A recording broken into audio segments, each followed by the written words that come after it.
Okay, good morning, everybody. If you're just listening in without your mic or your video on, you're certainly welcome to type questions in the chat, or you can just turn your mic on and say hello at any time.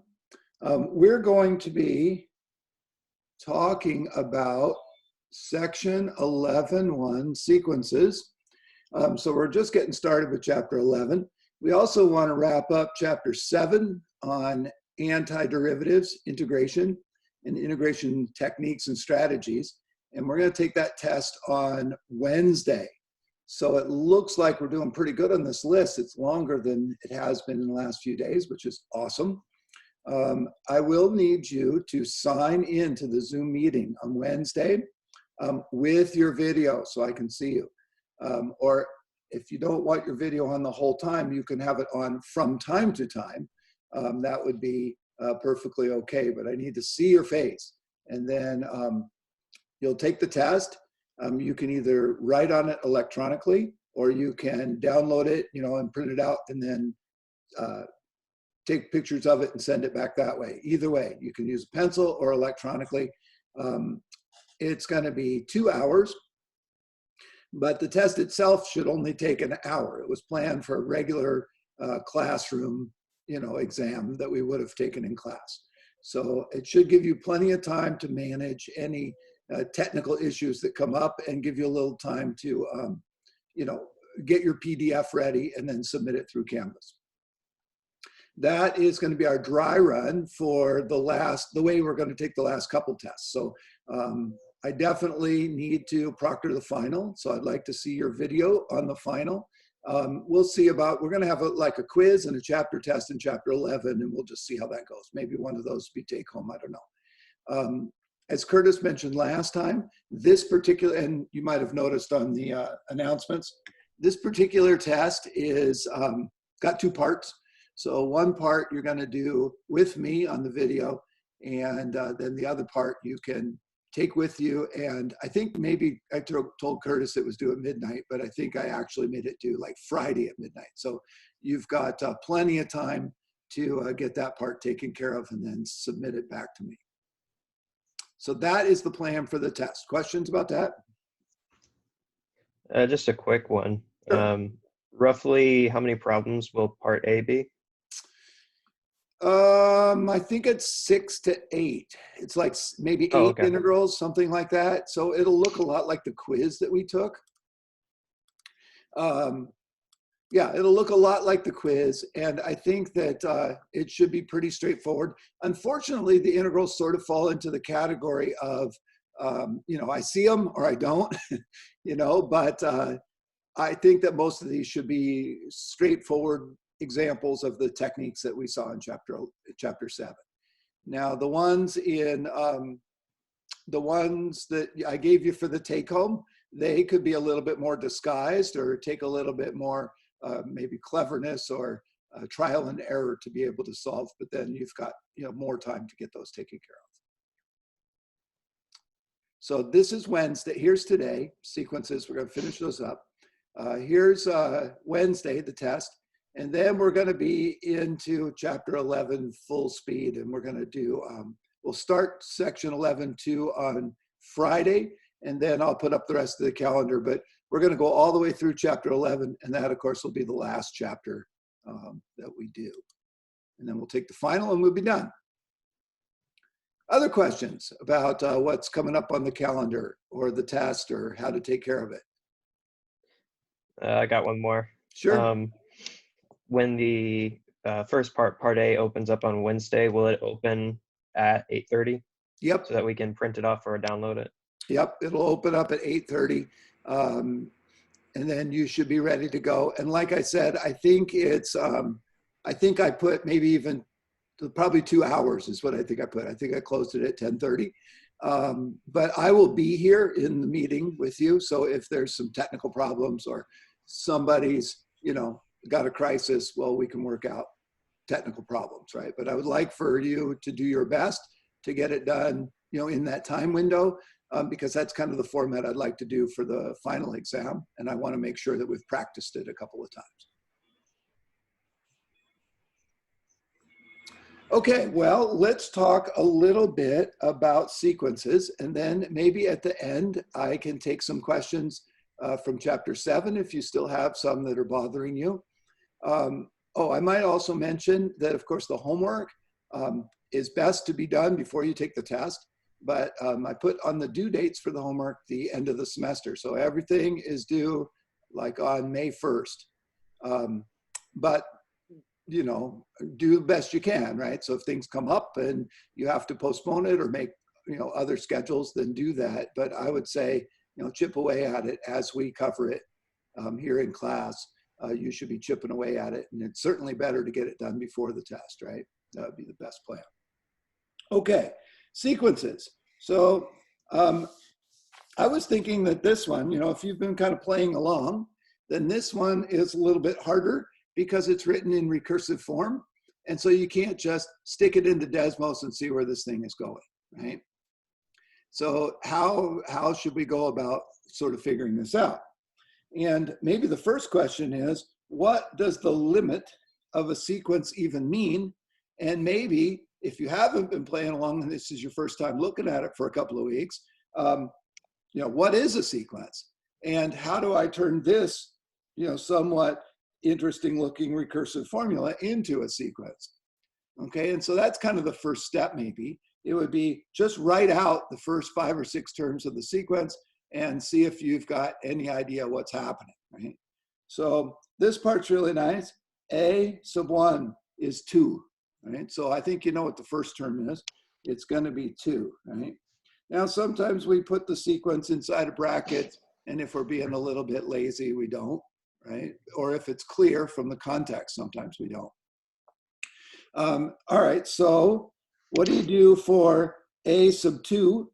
You take this n being greater than or equal to 1, and you stick it into this formula.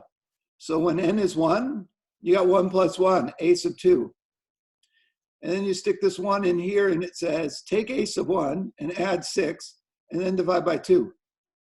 So a sub 1 was 2. Sticking it in, we get 8. 8 divided by 2, that sounds like 4 to me.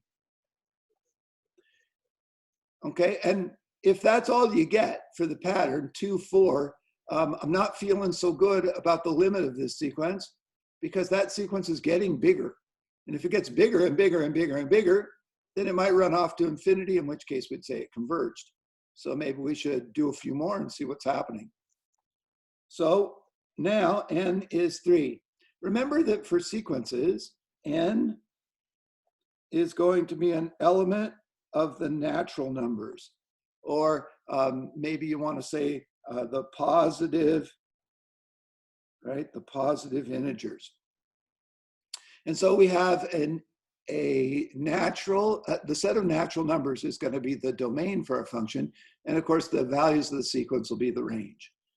All right, so 2, put in 2. You get a sub 2, right, plus 6 divided by 2. So 6 and 4 is 10 divided by 2, 5.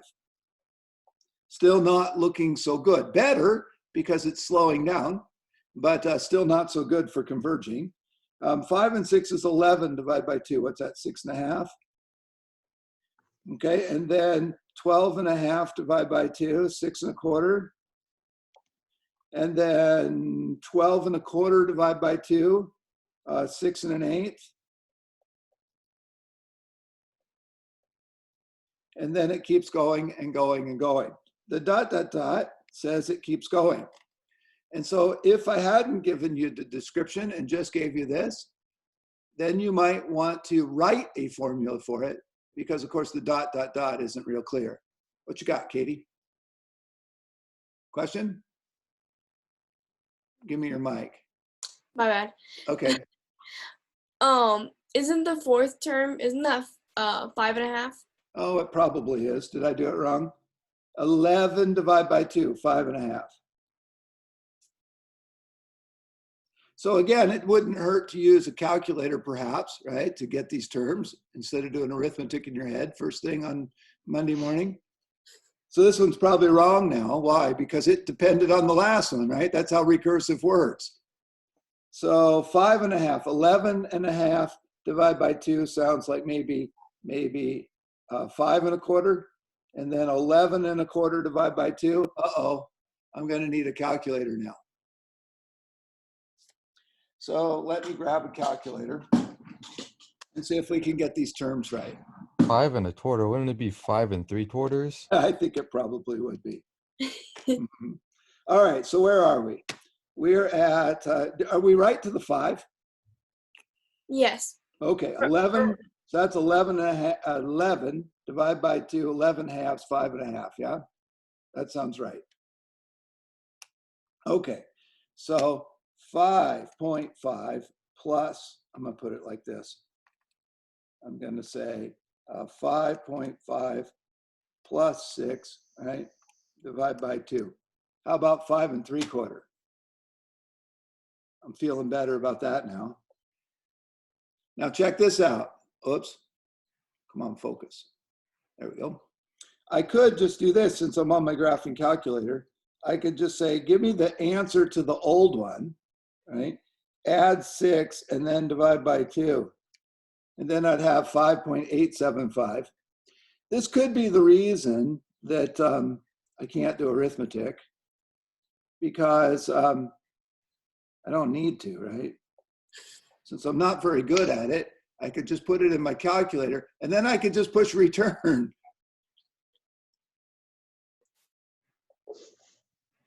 Now, I would hope that given enough time and energy that you could maybe get these right and you would have a chance to get a better chance than I do, right? Although maybe if I slowed down a little, I would be successful at that as well. But check this out, ready?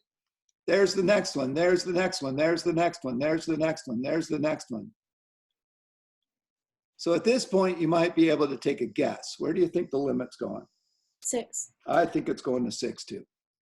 So you'd say, I guess that the limit as n goes to infinity of a sub n is equal to 6.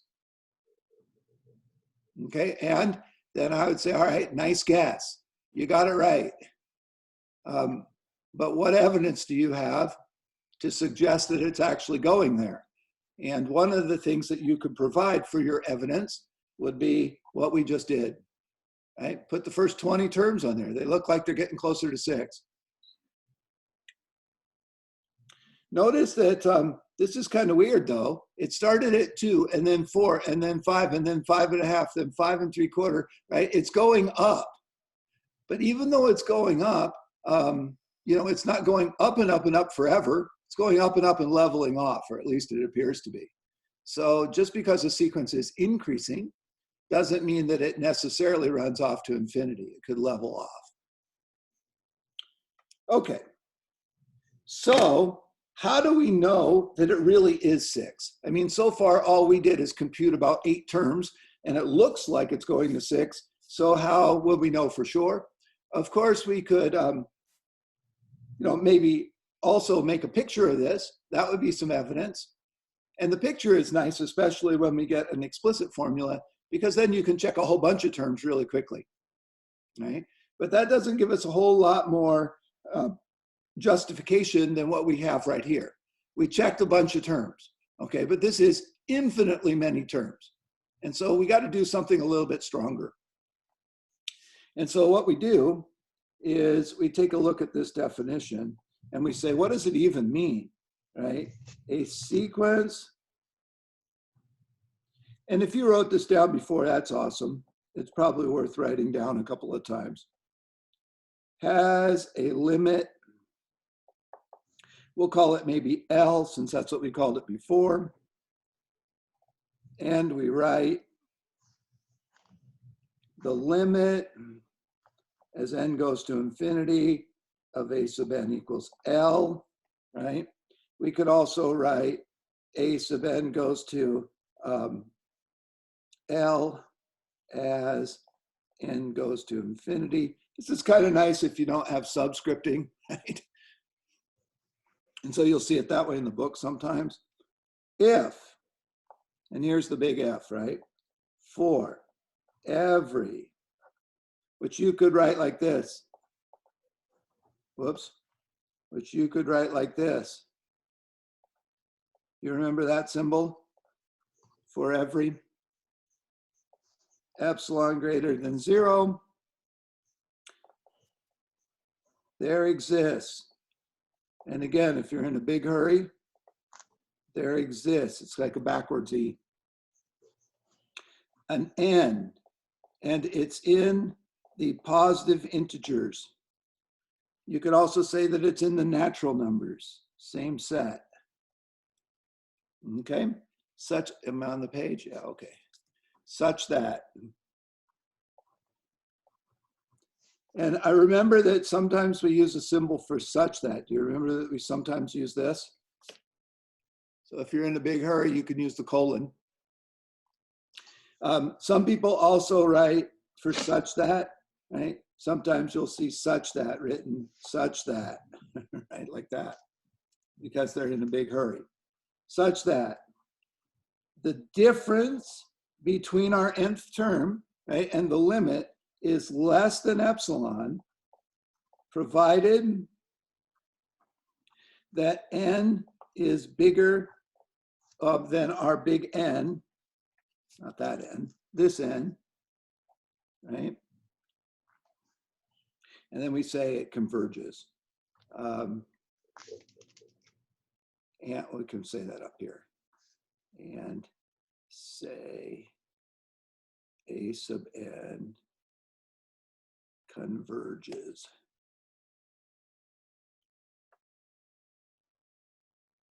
There we go. All right, so what do we mean? We mean that I'm getting closer and closer and closer to L. The distance away from L is less than some small number, any small number, every small number, okay? Provided we've moved down our sequence far enough. Okay, so what am I saying? I'm saying that right now my sequence back up here on term number 1, I'm 4 away from the limit.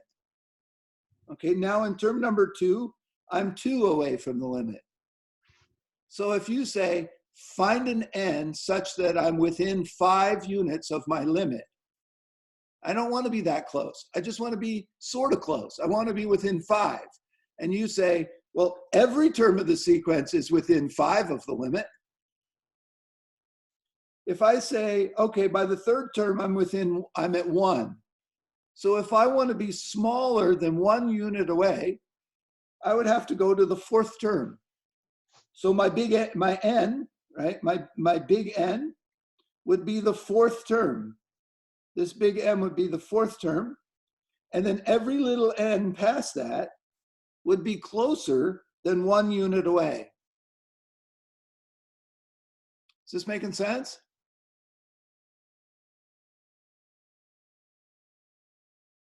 Yeah, okay. So here I would be what? A quarter away, and here I would be an 1/8 away, and here I would be getting pretty close. I'd be closer than 1/10. So if I pick epsilon to be 1/10, then I would have to say 1, 2, 3, 4, 5, 6, 7. My big N would be the 7th term, and every term after the 7th term, I would be closer to my limit of 6. I'd be closer than 1/10, or my chosen epsilon. So this is very similar to the epsilon delta proof that we had back in, I don't know, chapter 1, chapter 2, when we were talking about limits a long time ago, back last October. And so the way the game works is I challenge you with an epsilon, and you give me a sequence number, the number of the term in the sequence, beyond which all those numbers are close enough. And so we played that game a little bit on the homework problems, and maybe there'll be some homework problems like that. The trick is that you have to do this for every epsilon. So you need a rule. I give you an epsilon, you got to give me a rule for choosing n. You know, and here's a pretty good rule. I give you an epsilon, you say, well, let n be the millionth term. I mean, that's a pretty good rule. By the millionth term, you're probably going to be close enough, right? But you have to keep going for all terms. So you have to come up with the rule for choosing n. This turns out to be hard, okay? And not just a little bit hard, but kind of really hard. And if you remember writing epsilon delta proofs way back in the day, we did it for lines, and some of you maybe did it for parabolas. And then we said, up too hard, let's develop a bunch of other tools, right? We proved the limit laws, and we proved the squeeze theorem, and we proved a lot of other ways of finding limits, because using the definition, the epsilon delta definition, was difficult. But this is the definition. So if you can find a rule for choosing n, then you're done. It just turns out that finding a rule is hard. Yeah? Are we okay so far? Last time you guys were here, Friday, we started to talk about some alternative strategies. Rather than using the definition, we started talking about some other things that you could do, right? One was you could do algebra and turn it into a limit that you already know. That's a pretty good strategy. Another was you could use the limit laws, because the limit laws still work for sequences just like they did for real valued functions. We also said that you could, we also said that you could use the squeeze theorem. So I remember talking about that. So the squeeze theorem still works, right? And what we want to do today is look at a new tool that I think will be helpful for this particular sequence that we're looking at. Okay, and this is the last little bit of chapter 11. So I was going to, I think Friday, we did a warm up with a whole bunch of limits. That's what it's going to look like in the homework. I give you a bunch of sequences, ask you where they're going, you figure out where they're going. And for the most part, your job is going to be figure it out and provide as much justification as you can. And then we're going to work on stronger and stronger justification, right? That's going to be our plan. So if the best you can do is list a few terms and say it looks like it, then you're on your way. But I'm hoping that we can provide like maybe a little stronger evidence using one of the theorems or the definitions that we've been talking about. All right, so here we go. I love this, right? But I don't ever want to use that again because it's too hard to use. So let's move forward. Definition. Here's a new definition. A sequence, right? A sequence A sub n is increasing. It's increasing if A sub n is less than A sub n plus 1, right? For n greater than or equal to 1. Okay, that doesn't seem too difficult, right? Increasing means the terms are getting bigger. The next term is bigger than the previous term. And of course, we can add on decreasing if it's going the other way. A sub n is bigger than A sub n plus 1, right? For n greater than or equal to 1. So there's increasing and decreasing. And increasing and decreasing work just like they did for real valued functions. But here it's really obvious because all you got to do is compare the next term, right? And the problem with a real valued function is that the next term, right, there isn't a next term. In other words, it's continuous. So between any two terms, there's infinitely many more terms. So to talk about increasing and decreasing with real valued functions, we talked about their slope, right? We talked about the derivative. And for sequences, all we need to do is consider the next term. Is the next term bigger? Then it's increasing. Always bigger, right? Then it's increasing. And if the next term is smaller, it's decreasing. So tell me about this. Tell me about this one. It looks like it's what? It looked like it was always increasing. It sure looks like it's increasing to me. Okay, so how do you prove it? Well, check this out. We proved it for 1, 2, 3, 4, 5, 6, 7 terms and a few more on my calculator because I kept pushing return. Okay, but to prove that it's increasing all the time, we would have to show this works for all n. Okay, so the question is, well, what's easier? is it easier to use the definition of a limit and show that I'm getting closer for all n's? Or is it easier just to show that the sequence is getting bigger all the time? And the answer to that is this is easier to show, right? And so we'll see some examples of that. Conceptually, this is a pretty easy definition. In practice, you would have to show that if a sequence is increasing, this is true for all values of n. So we'd have to figure out how we could prove that. And again, you could look on Desmos and say, well, it looks like it's going up to me, and that would be pretty good evidence, but we want something stronger. It looks like it, not strong enough, right? We're gonna actually have to do some algebra here, or do some math here to prove it. All right, so we have another word too. Do you remember this word, monotonic? Monotonic means increasing or decreasing. Just so that we can, you know, have a bunch of vocab words that no one else can understand so we can sound cool. I mean, that's basically how, you know, and if you're in business, oh man, business is a real fan of doing this. They just name everything with some kind of weird name that isn't even like, you're like, isn't that the same concept that we had in math? Yeah, it's the derivative. No, it's marginal revenue, right? I mean, they like to rename things. That way they can, you know, keep teaching their own classes, I guess. I don't know. All right, sound cool. All right, so here we go, definition. Here's another definition. A sequence, where are we here? Okay, a sequence, we'll say a sub n for an example, is bounded above. Okay, if there is a number, m maybe, such that a sub n is greater than or equal to m, right? Oops, I'm sorry, bounded above, less than or equal to m for all n's greater than or equal to 1.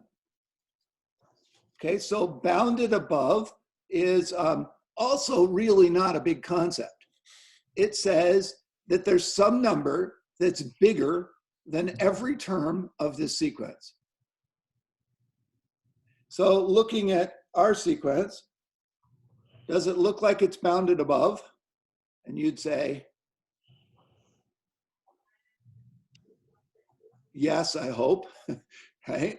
And bounded above by what? I only have Curtis. It's got to be you. You're the only one with a microphone. It looks like Gloria has one too. You guys can chime in. So the number that would be greater than any number in that sequence would be 7. 7 would do it. I mean, technically speaking, I think 6 would do it if it turns out to be the limit, right? What about 10? Is it bounded above by 10? Yeah. Okay, so we have any number that's bigger than all the terms of the sequence is called an upper bound. And then, of course, we have the least upper bound, meaning that that's the smallest number that's bigger than every term of the sequence. When you have to find a bound, you don't have to find the least upper bound, so 7 would have been fine. If you need to find the least upper bound, in this case, that would be 6. Okay, so the concept, again, pretty easy. But proving it is a little harder. To prove it, you would have to not just say it's bigger than the 7 terms we considered, but it's bigger than all terms. And you'd have to prove that somehow. Okay, so let's go on. We could also say, of course, bounded below. Whoops, bounded below. And bounded below is pretty straightforward too. That means there has to exist maybe a little m such that m is less than or equal to a sub n for all n greater than or equal to 1. There, I'll use some more cryptic math symbols. There has to exist some small number now. I made it small, like small m, for small m, like small max or min, that has to be smaller than all the terms of the sequence. So take a look at our sequence. What do you think? Bounded below or not? No. No, bounded below. Isn't there a number smaller than all the terms in our sequence? Oh, yeah. 1. 1 is smaller than all the terms of the sequence. And can you prove any other numbers? Yeah, like infinitely many. Yeah, like give me another one that for sure, you know for sure, that we wouldn't even have to really do much to convince people. 0. 0, right on. 0 is smaller than every term of the sequence. And here's the proof. What if I take a positive number and I add 6 to it? Then I still get a positive number, right? I divide by 2. It's a positive number. Well, all the positive numbers are bigger than 0, aren't they? Yeah. There's the proof. I proved it for all numbers n, right? 0 is certainly a lower bound. Is it the greatest lower bound? No, probably not. It looks like 2 is the greatest lower bound. Okay, or if you want to talk about integer values, then I guess you'd have to say 1 would be the greatest lower bound. 2 is the bottom, right? Okay, bounded above and bounded below. Now check this out. Just because something's bounded, well, let me write that down. Okay, bounded. Sometimes we just say a sequence is bounded as opposed to bounded below and bounded above. If it's just bounded, then it has to be bounded on both sides. If bounded above, right, and below. So what about our sequence that we've been considering? Is it bounded? Well, it appears to be bounded, doesn't it? It appears to be bounded. It's definitely bounded. We proved it was bounded below. We're hoping that it's bounded above by the limit. And so if it's bounded above, right? Now think about this. If our sequence is bounded above, even if we prove that it's bounded above by 7 or 10, if this is bounded above and we can show that it's increasing, then what would you know about this sequence? You think it has a limit or no? Yeah, it would have to have a limit. It has to have a limit. It's going up and it has to stop going up at some point. In fact, that's the definition of the limit. If it's going up and it's bounded above, then it must have a limit. This is really good news because it's easier most of the time to show that a sequence is increasing or decreasing and bounded than it is to use this definition, this epsilon delta definition. Okay, so we have an alternative way now of proving that a limit is what we say it is. In fact, all, in quotes, right? All we have to do is show that it's increasing and bounded. And that, I hope, is going to turn out to be easier than finding an n such that the difference between my sequence terms and my limit is less than epsilon, right? At least that's our hope. All right, so let's take a look at an example. Here's an example. What about a sub n equals n?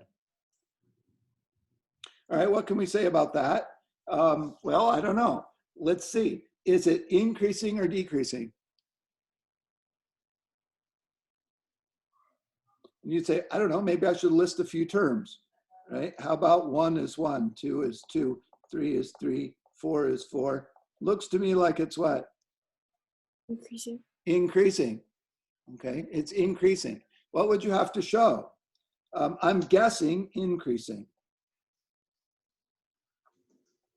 So what do you have to show for increasing? You have to show that a sub n plus 1, right, is greater than or equal to a sub n for all n.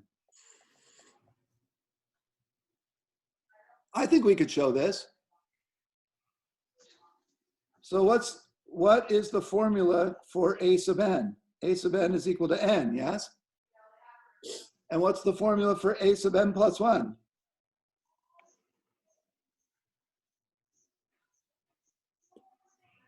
N plus 1. If you stick an n plus 1 in there, you got to put an n plus 1 in here. So that means that a sub n plus 1 is n plus 1. So is this always true for all n? Well, I don't know. Subtract n from both sides, right? We get 1 is greater than or equal to 0. Well, what do you think? Is 1 greater than or equal to 0 always? Mm-hmm. Yes. Okay. Done. Proved it. We proved it was increasing for all n. For every n, this equation works. So we proved it for all of them. Might be harder on our original example, but we'll get to that. All right, and what else can you tell me about this? Is this bounded? It's bounded below, It's but not definitely, above. definitely bounded below. Give me a lower bound for it. 0. 0. All of the positive integers are bigger than 0. Everybody's going to believe that argument. Okay, that takes care of all. The key here is in your argument, you have to say all. It has to work for all terms. And so for all numbers, all positive integers, they're all bigger than 0, so it's definitely bounded below by 0. Is it bounded above? No. No. If we wanted to show it was bounded above,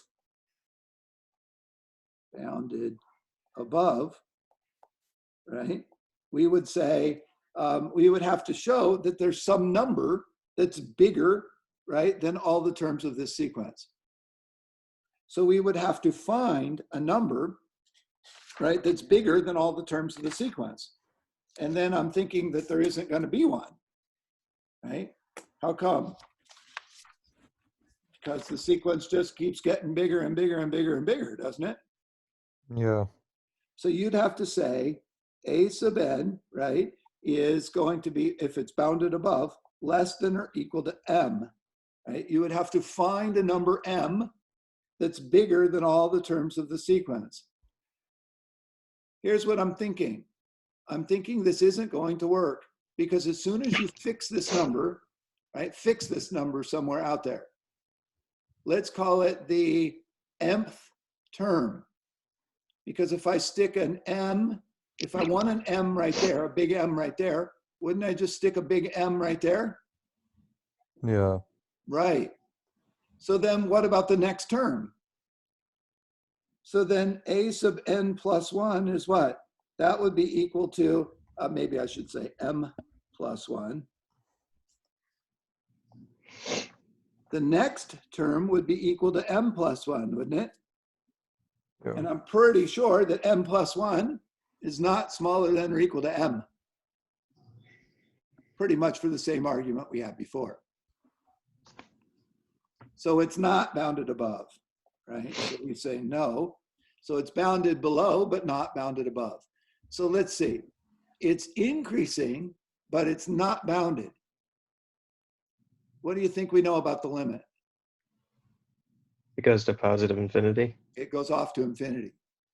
So I'm kind of thinking if it's increasing and not bounded, it just keeps getting bigger and bigger and bigger and bigger. We good? Mhm. Oh, pretty much. Okay, here's another example. I like this one here. Let's look at this one. Here's another example. How about a sub n is minus 1 to the nth power? You say, okay, I don't know, maybe I should list a few terms so I can get my head wrapped around what that looks like. What about when n is 1? It's -1. -1. And when n is 2? And 1. then 3, and then 4, and then 5, yeah, and then 6. Increasing or decreasing? It's monotonic, isn't it? Not even monotonic. Monotonic means it's either increasing or decreasing. Mm. So now tell me about this one. Is it increasing? It's oscillating. It's oscillating, not increasing, right? It means that the next term has to always be bigger. Well, this next term is not bigger than that one. So it's not increasing. It's not decreasing. It's oscillating. What about bounded? What do you think about bounded? It's bounded Bounded. by -1 and 1. So it's going to beg the question, and I don't know the answer, but you might find it if you look in WebAssign. Some people want to say that the bound has to be bigger than the terms, like strictly bigger. Some people say greater than or equal to the term. This is a little bit like when we talked about increasing and decreasing for real valued functions. So I'm okay with you saying it's bounded at -1 and 1, but for certain it's bounded by -2 and 2. Would you agree? Okay. If WebAssign gets a little picky about that, then you might have to pick, what it's arguing about is whether it's greater than or equal to. Right? That's kind of what it's arguing about. And in the end, the concept doesn't make any difference. It's just in the details. So, all right. Tell me about this one though. This one is bounded, but it's not increasing or decreasing. In other words, it's not monotonic, but it is bounded. What about the limit? What do you think about this? Does not exist. Yeah, there's no limit. There's no limit. So it turns out that if we want to say something has a limit, it's got to be both of these things. Okay? It's going to end up having to be sort of both of these things. It's got to be increasing or decreasing, and it's got to be bounded. And if that's the case, then we're in great shape. Because if that's the case, then we have the following theorem. And this is the big punchline right here. This is the one we're going to use a lot. Every bounded monotonic sequence is what? Starts with a C. Continuous? And no, Convergent. convergent. It's gonna be our new kind of our new buzzword, right? The answer to all my old questions was continuous. Right? So that's not a bad guess. Remember that sequences aren't continuous anywhere, right? They're individual dots. But now we're going to be in chapter 11. Our goal is to decide, is this sequence convergent or divergent? Because it makes a big difference. It turns out that if it runs off to infinity, then the reactor explodes. Okay, I mean, that's bad. And if it converges, then it's tapering off to a number, right? And that number is something that we would be maybe interested in. Where is it tapering off to? Hey, this sequence gets closer to pi. This sequence gets closer to √2. I mean, these seem to be kind of important things that come up, right? And things that come up means we got to do a bunch of applications so that you can see where they come up and why. This would be really motivating you to figure this out. Unfortunately for us, we're kind of on a limited timeline. So I'm going to give you the theory, and then you're going to see examples of when this really becomes important in maybe some of your other engineering classes or physics classes, or maybe some more math classes if you keep going down the road. Okay, so here we go. Every bounded, and this it turns out is starting to sound a little bit like higher level math. In other words, math in the 300 and 400 level and 500 level numbers. So 3 and 4 junior and senior, right, undergraduate math, and 500 sort of first year graduate school. This is what you're going to hear a lot of. They're going to sound exactly like this. Every bounded monotonic sequence is convergent, and it's a theorem. So you would have to prove it. So now we're talking about, earlier in our examples, we were talking about proving that a particular sequence is bounded or monotonic.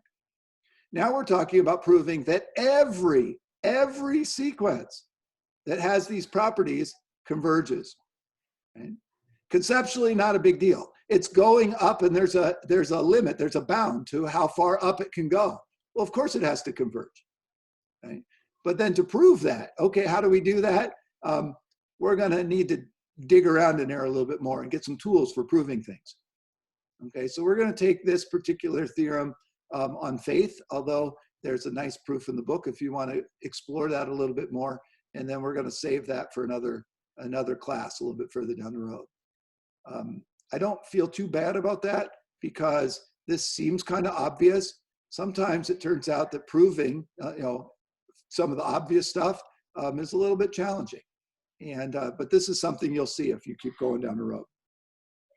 All right, so every bounded monotonic sequence is convergent. Is this easier to use? I don't know, but I'm assuming so since they gave it to us, right? This is easier to use than the definition. It's going to be easier to prove something is bounded and monotonic than it is to prove that there's a number n such that the sequence is close enough after we get to n and go beyond.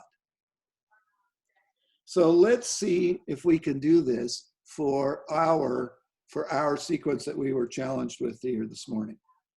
You ready? Proof. So I'm going to write the proof. I'm going to write proof because I really believe this is the proof. But remember, proof and justification are the same. Proof is, did I convince the reader? And if you say, I'm looking at the dots on my graphing calculator and it looks like they're going up, I'm going to say, okay, that's nice evidence, but that's not strong enough for me. That's not good enough to be an actual proof. You've actually written a proof when you've convinced the argument, the audience. Okay, now some people would argue that there's an absolute truth, and proof means you actually proved it independent of the audience, like there's an actual truth to it. Right now you're kind of getting into philosophy a little bit. I'm going to argue that we don't have access to that higher truth, and so your proof is always going to be read by somebody, and if you've convinced them, then we're going to assume that it's true. But maybe we should, philosophically assume that it's not true, because we would have to have higher power, right? Greater knowledge than people, right? To be able to decide if something's true everywhere for all infinity, right? It turns out that these mathematical arguments and the ones in philosophy and religion classes, exactly the same. In fact, many of the arguments from math came from philosophy and religion in the first place, or maybe they came from philosophers and religious scholars, right? And so if you want something to do and you've got no other classes to put in your schedule, I would recommend taking a philosophy class or a philosophy of religion class if you've never taken one of those before, because they can be really cool, and you'd be surprised at the number of philosophers and religious scholars that have contributed to all kinds of sort of human thinking and human endeavor. All right, anyway, let's get back on track here. So here is our sequence. I'm going to flip back over and just show you. Here is our sequence back over here. It's 2, 4, 5, 5.5, 5 3/4. It looks like it's getting closer to 6. We guess that the limit goes to 6. We provide some evidence that goes to 6 by listing some terms and making a graph. But now we want to prove it. So I don't want to consider how far away from 6 this is and try to figure out how many terms that's going to take. Because I'm thinking, if epsilon delta was bad, then epsilon n is probably bad. I want to use this new theorem. So to use the theorem, I would have to show that this is going up for all numbers and that this is bounded above for all numbers. Because of course we already know it's bounded below by 0. So how do we do it, right? So we need to show, right? We need to, 1, this is the proof. So 1, we need to show increasing, yeah? Now, technically, we need to show it's increasing or decreasing, but we already know ours is increasing, so we need to show that it's increasing. So how do we do it? And the answer is math induction. You remember the principle of math induction and proving things by induction proofs? Now's the time. Okay, so for everybody that skipped that, wow, this is going to be really ugly in your junior level, right, or senior level math class when someone goes, we're going to use math induction. Then they just write it on the paper without even explaining what it is because they assume that you already know what it is. That's going to happen from time to time to you because, well, we couldn't cover everything, right? There's going to be some holes there from time to time. You're going to have to hunker down, right? Go figure out what it was that your professor was talking about. Go to office hours, get together with classmates, and try to learn the stuff that he thought you should already know, right? But hopefully it's not math induction, okay? So I'm just going to use it. Here's how it works. And here's the cool thing about math induction. Math induction is really useful for proving things about the integers, which means that it's perfect for what we're talking about. In fact, it's exactly what we're going to use almost all the time. So here's how math induction works. Okay, use math induction.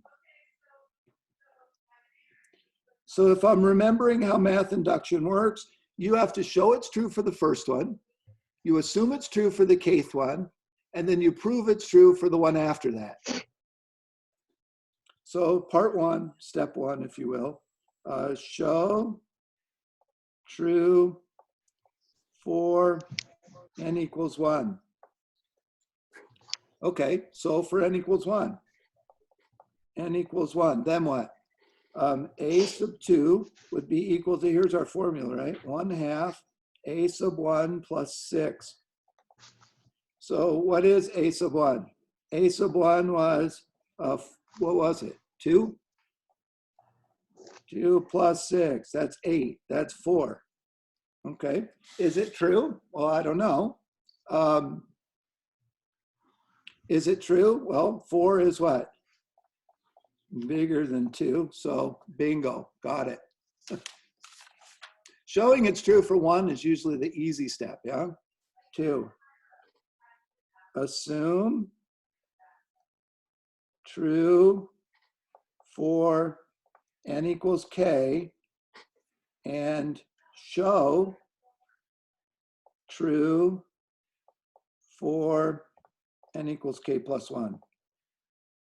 Okay, so I like to write these things in my proof, but technically speaking, this isn't really part of the proof. It's just kind of telling your reader what it is that you're going to do, right? I'm going to use math induction. Okay, that way your reader knows what's coming. I'm going to show it's true for n equals 1. Here I did it. Now here's the next step. I'm going to assume it's true and show it's true for it, and then I'm going to do it. So these are just some guidelines for your reader, right, to know what it is that you're doing. These are going to be the same every single time because that's what math induction is, right? Okay, so we're going to say, assume it's true for k. Here we go, and show it's true for k plus 1. We need to show that a sub k plus 1 is greater than or equal to a sub k. So how do you get a sub k plus 1, right? And that's the big question. So check out this really cool trick. Ready?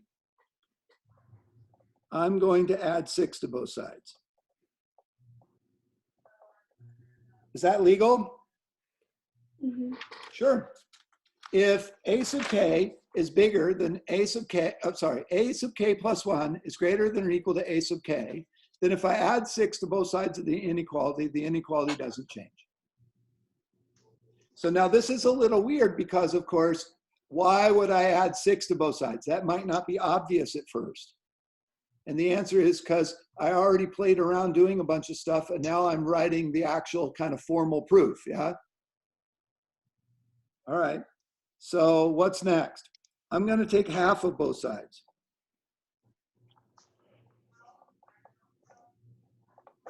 Is it true that if I take half on both sides, the inequality doesn't change? In other words, is this still a true statement? Yeah. Yeah, you can take half on both sides. Now, what if I took negative half on both sides? The sign would have to flip. You'd have to flip the sense of the inequality. Exactly right. So I got some good news and some bad news. Do you remember doing anything with inequalities? And I'm hoping the answer is yes. Yeah, a long, long time ago. But it's a long time ago, right? And in some classes, it's always kind of the hardest thing. So they saved it to the end and then they go really fast and you know, that kind of thing. So you might have to brush up a little on inequalities, right? But this is going to turn out to be just algebra going down here. And the algebra that we're going to use involves inequalities. And you already reminded me now, or reminded us of one of the most important things. If I multiply by or divide by a negative, I got to reverse the sense of the inequality. Right? That's certainly one thing that you'd have to remember. Okay, so now check this out. This side looks a lot like the formula for what? A sub j plus 1. That's a sub k plus 1. Whoops, the plus ones with the k. Okay, and this side looks like what? The formula for A sub j plus 2. a sub k plus 2. This is pretty cool, isn't it? If we assume that this is true, okay, which is what we said, assume it's true for n equals k. If this is true, when I add 6, it's still true. When I take half on both sides, it's still true. And that's the formula for a sub k plus 1. In other words, k plus 2 has to be bigger than k plus 1. So we assumed it was true for k and proved it was true for the one following k. That means if it's true for 1, it has to be true for 2. And if it's true for 2, it has to be good for 3, and 3 for 4, and 4 for 5, et cetera, et cetera, et cetera, right? That means we got them all. This is awesome because we're done. We're done by math induction. We proved that it works for every single n because it worked for the first one. And if it works for this one, and we can show that it works for the following one, then we can get them all. Math induction turns out to be a really nice way of proving that something is increasing. Okay, so now what do we have to show? That was part 1. Maybe I should have called it part 1. And then we'll go back up. Now we got to show part 2. What's part 2? Actually, I did sort of part 2 first, right? Monotonic. Showed it was increasing. What else do I have to show? Bounded. Bounded. Okay, so here we go, part 2. Part 2 is show bounded. Uh-oh, I need some more lead. Hopefully I have some, there we go. Okay, show bounded. Are we gonna get this shown today? Oh boy. It's like it's starting to be like a regular class. I'm running out of time again. All right, so here we go. Show bounded. Here comes bounded. So how do we show bounded? Well, first we'd have to show that it has a lower bound. And so what about a lower bound? Well, a sub n plus 1 is certainly greater than or equal to a sub n. How come? We just proved that. We just proved it, yeah. But a sub n is equal to 2, isn't it? A sub So, 1. yeah, didn't it start at 2? Yeah. Okay, I think it started at 2 way back here. A sub 1 was 2. Right there. So what does it mean? It means it's bounded below by 2. So we got it? That one was easy. All right, so now let's go bounded above. Upper bound. Okay, so to get an upper bound, we're again going to use math induction. Okay, so use, sometimes we get really lazy math types, right? MI, math induction. All right, so what do? Part 1, we show true for n equals 1. All right, so when n equals 1, what do we got? When n equals 1, a sub 1 is less than 6. Oh, we'd also want to maybe pick, right? Pick something that we think is an upper bound. How about 6? I mean, Curtis might want to use 7. That's also fine. Okay, it doesn't matter. Just pick one that you think is the upper bound, and then we'll prove that it's bounded by that. but I'm going to pick the least upper bound in this case, which is 6. Okay, what do you think? Is a sub 1 less than 6? Well, I don't know. Is 1 less than 6? Yep, it works for 1. Good so far? Showing it's true for 1 is usually pretty easy. Here comes the next step. Assume, and I'm just writing this down the first few times. So if you get bored with writing this down, you can kind of write it real succinctly or quickly or something. But when you're doing the proof, right, you should definitely say these things in your head. Katie. For the first step showing for n equals 1, Yep. wasn't that, Oh, I mean, technically isn't it 2 is less than 6? yes, 2 is less than 6, sorry. Okay. I'm glad I got some of you awake here this morning to keep the gory details all fixed up. All right, okay, assume true, right, for K, and show K plus 1, right? That's kind of our goal for math induction. So what do we know? A sub K is less than 6. That's what we're assuming, right? Assume it is true for K, and I can say less than or equal to. All right, so what if I add 6 to both sides? Still true?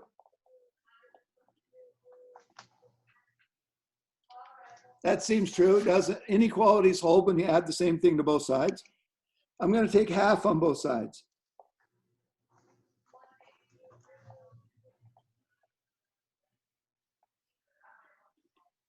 Not equals, less than equals. Now, what does that look like on the left-hand side? What does this look like the formula for?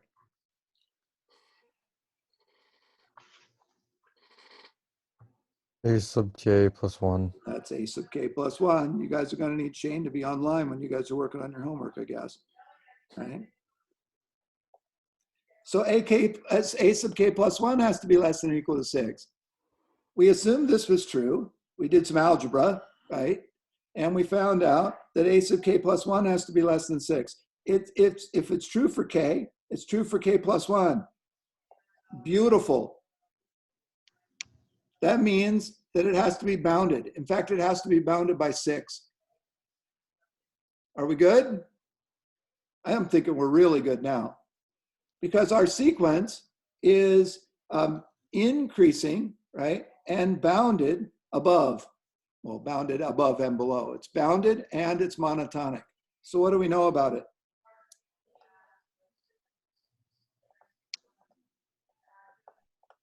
It is convergent. It has to be convergent.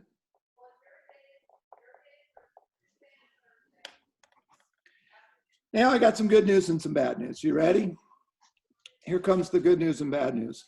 The good news is we know this thing converges. In fact, we proved it. In fact, we proved it beyond a shadow of a doubt. Like there's not a mathematician or you know, alive or dead anywhere that wouldn't take this as an acceptable proof. Okay, so they wouldn't call this proof into question and say, nah, I don't believe you based on that. Everybody would believe you. Okay, but here's the bad news. The limit as n goes to infinity exists. This for sure converges. Okay. What's the bad news?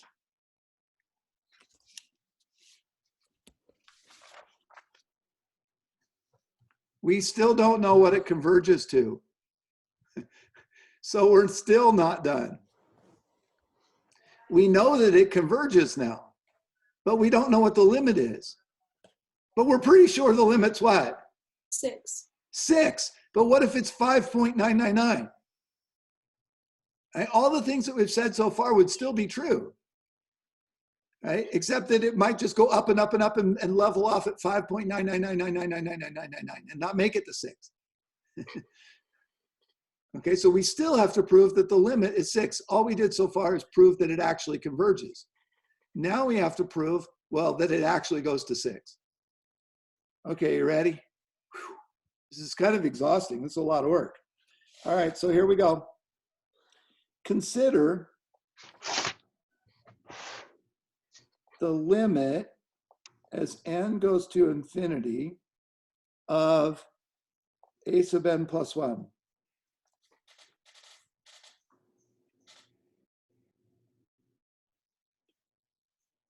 What does that mean? That means I started a little bit further over, yes? I started one term further over. So the limit of a sub n plus 1, wouldn't that just be the limit as n goes to infinity of 1/2 of a sub n plus 6? In other words, stick the formula in. If the sequence a sub n goes to a limit, then the sequence starting at a sub n plus 1 also has to go to the same limit. Do you guys agree? Yeah. Yeah, I mean, that makes sense. Basically what we're saying, where does my first sheet go? Basically what we're saying is, if I start here, this goes to 6. But what if I start here? Does it still go to 6? It doesn't matter where we start. It's still going to go to the same place, isn't it? Okay, so what? So this, check this out. We know how to find these limits.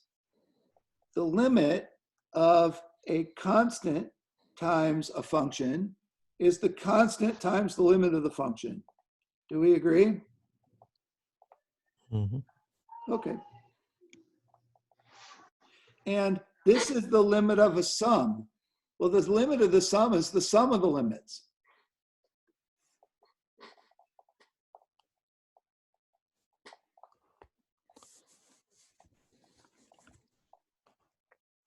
Limit of 6. But wait, that's the limit of a constant. So what does that go to when n goes to infinity? 6. 6.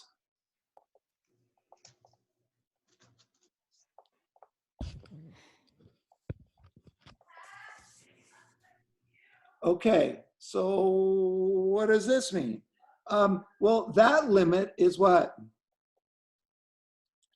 We called it, I think we called it something. What did we call it?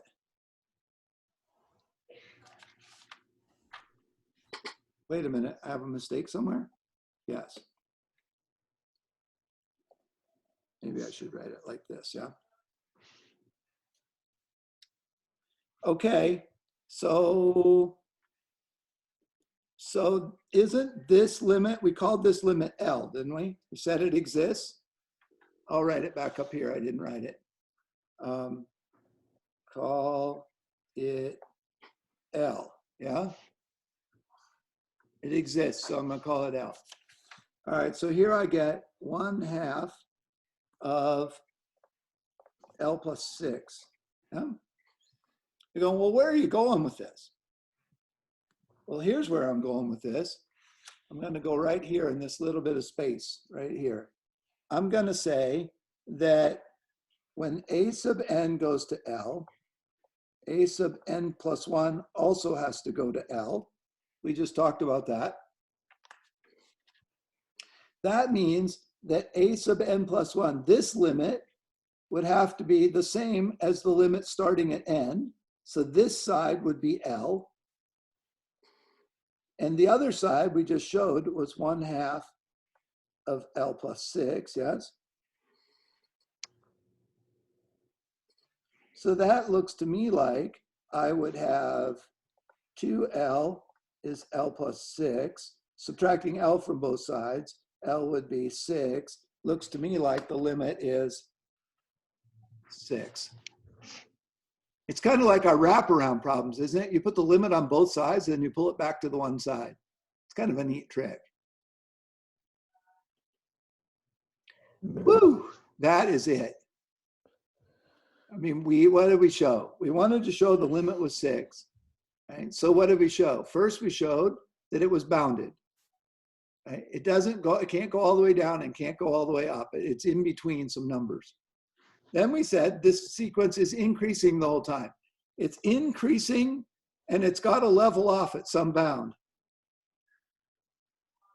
Okay, therefore we know it has to converge. And since it converges, we can say that the sequence starting at n and the sequence starting at n plus 1 would both have to converge to the same place. And we can use that information to figure out, or to prove, I suppose, that it actually does go to 6, just like we said. That 6 was actually the least upper bound. Essentially, we had got that more or less when we proved that it was bounded at 6. But when we proved that it was bounded, if we had gone with Curtis's suggestion, we could have shown these steps to show that it was bounded at 7, right? So it could have been bounded at 7, but then to prove that it actually goes to 6, right, we would have to do this part down here at the bottom. Okay, so that was pretty much exhausting, right? These things are getting kind of long because that was like 3 sheets of paper to prove one problem. So hopefully I didn't give you, well, it looks like I gave you about 30 of them to do, so that'll probably keep you busy. You'll be happy to know that the ones in WebAssign start out with not the full 3-page exercise. They start out with just saying, find the limit, right? Guess the limit. Figure out where this thing is going. Provide a little evidence like a list or a graph. And then it'll ease its way into a stronger and stronger argument for how do you know that it actually goes where you say it's going. What becomes interesting as we move a little bit further down the road is that this last step where we figured out that it goes to 6, this was a really cool trick. And this little trick that we used, it doesn't work all the time. And so sometimes it becomes really difficult to figure out, or let's put it this way, it requires some kind of cleverness to figure out where a sequence is going, to actually figure out what the limit is. But sometimes it's enough for us to know that it has one. So just to know that it has one is sometimes enough for what we're trying to do. And so to prove that a sequence converges is really important, even if we can't figure out exactly what it converges to. Okay, and so we're going to, at first, try to figure out where our sequences are going. Like, what is the limit? But eventually, we might say, you know what, this is just too hard. And what we want to do is just tell me, does it have a limit or not? Right? Because that seems like it should be the first step. Why would you go looking for a limit that doesn't exist? So the first step, prove that it has a limit, and then see if you can find it. And so I've got a bunch of them in the homework for you to practice on. You already did most of this section. This was the last little bit of it where we actually got down and dirty and did the proof. And so I would like for you to try those exercises in 11.1 and then get yourself ready to go on some integrals. We're going to take the integral test together on Wednesday. You can have the rest of the week to work on 11.1. And then on Friday, I want to start talking about series. Questions about all of this stuff? I'm getting no. I don't see anything in the chat. So I'm at the end of 11.1, and that was it. That was pretty good. That was like 5 pages of notes for me. So that was a lot of stuff. So let that kind of sink in. If that was too much, give it a rest, right? Do a little review for the test, and then pick this up maybe Wednesday afternoon or Thursday, and then we should be good to go by Friday.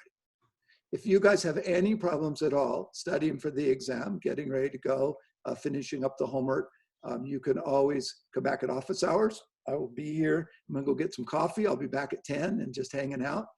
Go to the other office link or the office hour meeting ID, right? So that my other classes can join in if they need to. And but if it's after office hours, you can certainly send me an email, and I would be happy to write you back and get you going. Okay, that's all I got. Yeah. Questions? Seeing none, have a great afternoon, and we'll see you on Wednesday. Yeah. All right, thanks. We'll see you then. Bye.